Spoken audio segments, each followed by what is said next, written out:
What's up, kings and queens? Welcome back to another lesson on how to win at chess, part 2 of the principles of chess. Flashback to the last video, and I mentioned that there are 3 principles of chess, and I followed that up with a lesson about controlling the center. If you haven't watched that video, I highly suggest watching it because, as I mentioned before, all 3 principles are important in winning your chess games, and each principle more or less intertwined with the rest.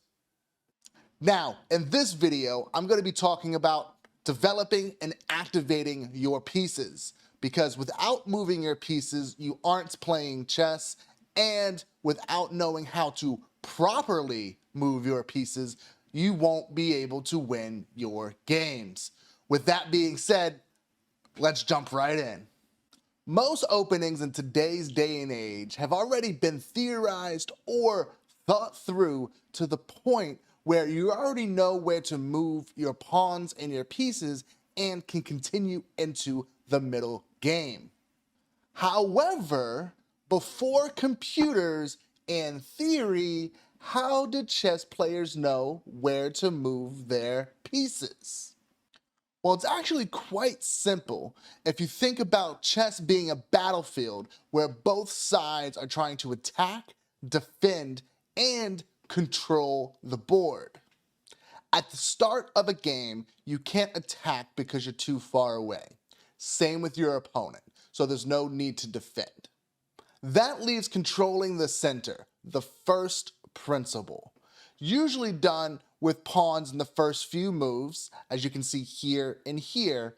However, as you can tell, when you push a pawn forward, it really only controls 2 squares diagonally, because that's how it attacks, as you can see here with e4 and e5. So by moving your pieces or developing your pieces in the opening, you can control more squares sooner. Now, when developing your pieces, you can't just think about controlling the board. You also have to think about attacking and defending.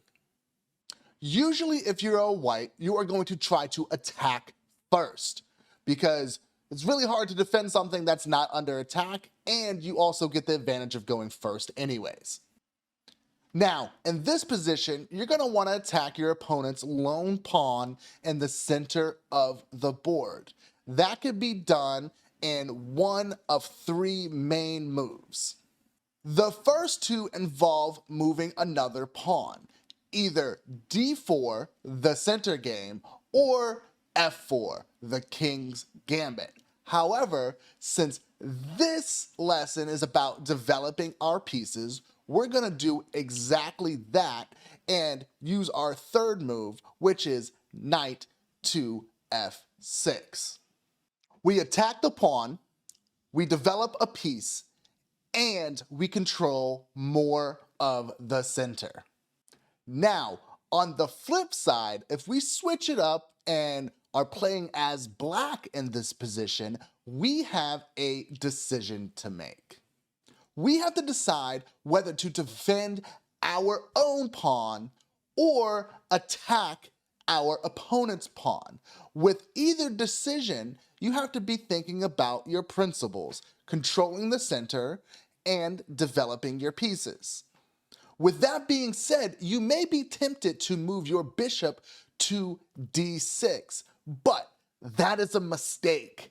Let me explain why. Remember our principles, controlling the center and developing a piece. If we move the bishop to d6, it 1 blocks our pawn on d7 from being able to compete for the center of the board, okay?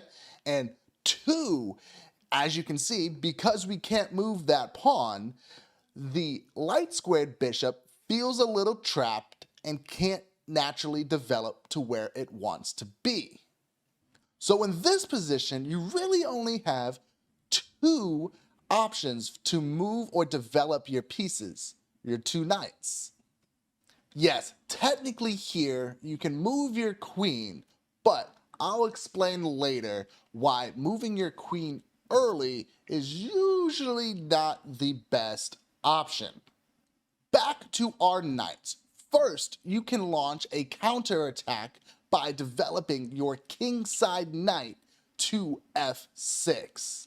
Secondly, you can develop your queenside knight to c6, allowing us to defend our pawn. Either choice is good as long as you develop a piece, control the center, and have a clear purpose or plan as to why you're moving that piece. That's the name of the game when developing your pieces in the opening. Attack, defend, control the board, or a combination of all three. However, once we leave the opening and move into the middle game, things become a lot more complicated. The board starts to open up, we can make more moves, so can our opponent, and we are thinking about short and long-term plans. Unlike the opening, where we are developing pieces and focusing on controlling the board, plans in the middle game have more of a focus on attacking and defending. Now, these positions don't automatically come to fruition. We have to move our pieces in a way where we can execute our plan. That is called activating your pieces. I have a couple games that I have played that really show you the power of activating your pieces to both attack and defend. Let's take a look. In this first game, I was playing against a higher rated opponent, but they really didn't play the opening as well as they should. So when we got to this middle game position, their pieces were very congested and not very active. Now, my pieces may look the same as they are also on the back rank. However, I have a lot more space to maneuver my pieces thanks to a very restricting pawn I have there on c6. Here, my opponent makes a mistake, and instead of trying to attack my pawn or develop and activate his pieces, he pushes f5. This immediately triggered a plan in mind. Attack my opponent's king on this diagonal. So I begin by activating my queen, bringing it to the center, controlling the diagonal, and preventing my opponent from bringing his bishop out because now he can no longer move this pawn.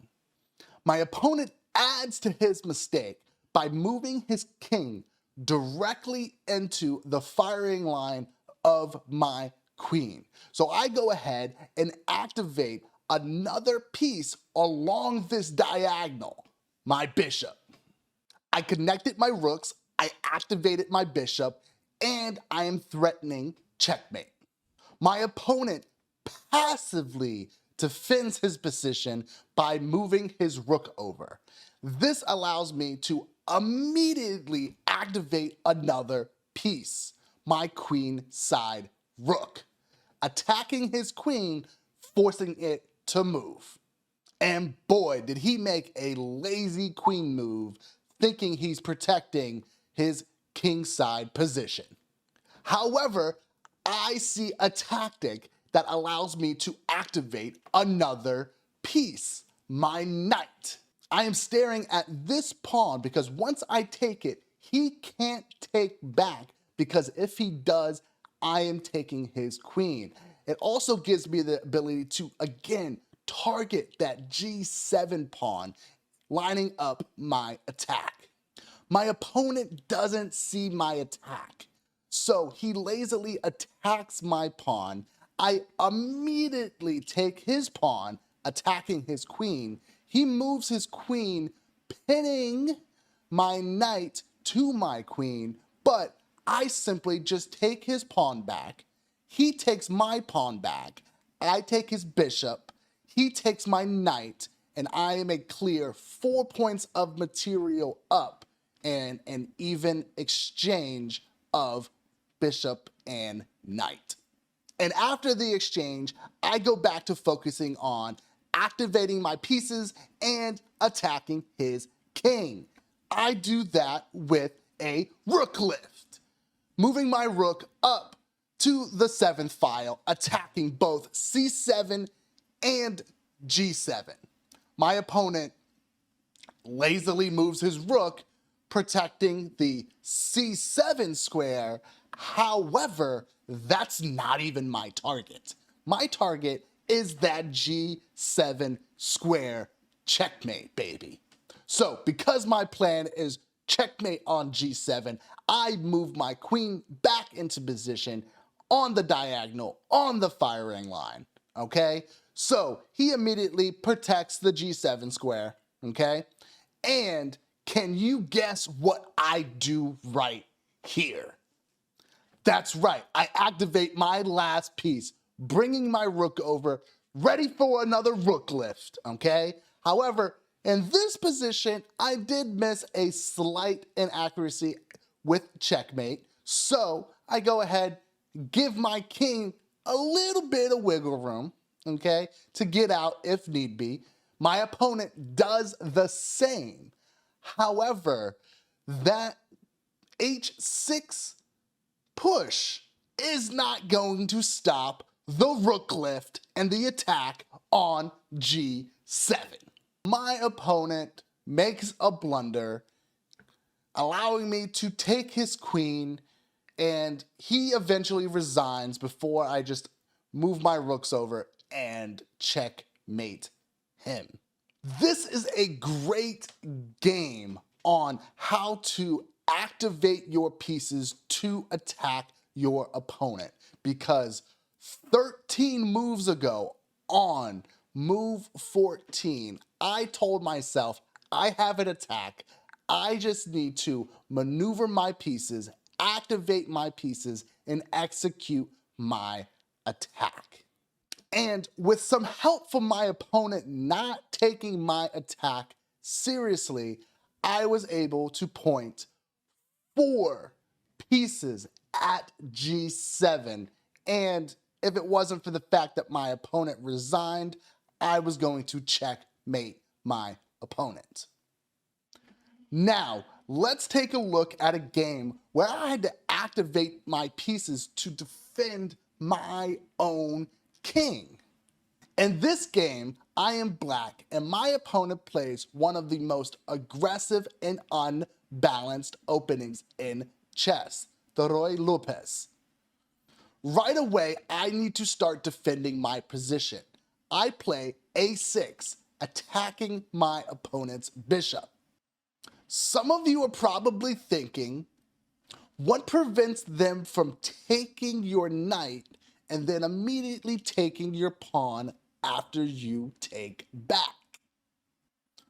Well, like I mentioned at the beginning, many openings have been thought out or theorized, including the Ruy Lopez. So in this version of the Morphy's defense exchange variation, if my opponent takes my knight, I simply lift my queen up, attack his pawn and his knight simultaneously, and in most cases, the knight's gonna go back to its original natural developing square, allowing me to take the pawn and damaging my opponent's ability to castle, either immediately by moving the king or blocking with the queen, where I would take back and he has to take back with the king. In this version of the Ruy Lopez, my opponent protects his pawn with his other pawn. However, he is still attacking my pawn. So I move my bishop, attacking his knight, pinning it to his queen, because if he decides to, again, take my pawn, then I will take his queen, the most powerful piece. This is a way of developing or activating your pieces in a defensive manner, guarding your pawn by pinning a less valuable piece to a more valuable piece, in this case, the queen. We continue. My opponent attacks my bishop, And if I were to move my bishop anywhere else, backwards, back to its original spot, wherever, then my opponent will eventually take my pawn controlling the center. So I take his knight. After his queen takes back, we both make developing moves. He's clearly still in attack mode. So here I develop and activate another piece defending my pawn, my bishop. He moves his pawn to a3 in preparation of jumping his knight over to attack my pawns. He has to play a3 in this position because if he tries to jump over and attack my queen-sized pawns now, then I would simply give him a check and then take his knight on the next move. In preparation of that attack, I activate and develop my rook, defending my pawn. A few moves go by, tension builds in the center, pieces target each other, and here my opponent makes a move that targets both my weak g7 and e5 pawns. He moves his queen to g3. Here, I thought for a minute and a half. I finally realized that my opponent doesn't have his rooks developed and he's only attacking with 3 pieces. So what's worth more than my pawn on e5? One of his attacking pieces. His bishop. I take it, limiting his attack, and the only way to keep his momentum and his attack going is to make the awkward move f takes e5. But he doesn't do that. He takes back with the knight. This allows me to make a move that both defends my position and attacks my opponent. Knight to h5. I am simultaneously attacking my opponent's queen and defending my pawn on g7. This forces my opponent to either 1, put his queen in the corner of the board, keeping an eye on my pawn, or 2, completely take his queen off the diagonal and away from attacking my e5 pawn. He attacks my knight. I defend my knight with g6. He does the same with g3. I back my knight up, attacking his queen yet again, and here he is forced to move his queen away from the attack of my pawn. I castle, and he moves his knight back to c4, attacking my e5 pawn yet again. Bruh, I swear, this man is obsessed with this pawn. He just can't get enough of this pawn, but I'm defending like a champ. Here, my pawn's already defended, so I make a simple move defending my pawn and my knight and just lifting my king up to the 2nd rank. He copies me, just like anybody who doesn't know what to do. Hey, let me just copy my opponent. I push a pawn to control the center. He moves his knight, attacking my b7 pawn, and here I activate my rook yet again to defend another pawn that he has yet to capture with a successful attack. A few moves later, and my opponent eventually makes a pawn break. I take back, and here, my opponent finally allows me to break out of my defensive cocoon and launch an attack of my own. He thinks he's activating a piece by taking back with his rook. However, I spotted a tactic where I moved my knight, attacking both his queen and his rook, and he cannot take back because if he does, I take his queen.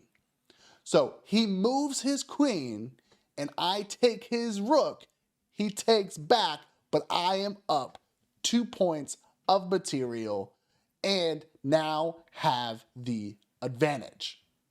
I'm not going to finish the game because this is a good stopping point and example on how to defend your position by developing and activating your pieces, and when the time is right, launching an attack of your own. I hope this video has given you an understanding on how to develop and activate your pieces and shows you the importance of doing so to be able to control, attack, and defend throughout your games. And with this principle, as well as the last principle and the next principle video I will be uploading, I can guarantee you that if you follow them, you will increase your rating and win games. That's all I have for now. I hope you all have an above average rest of your day. I'm out. Deuces.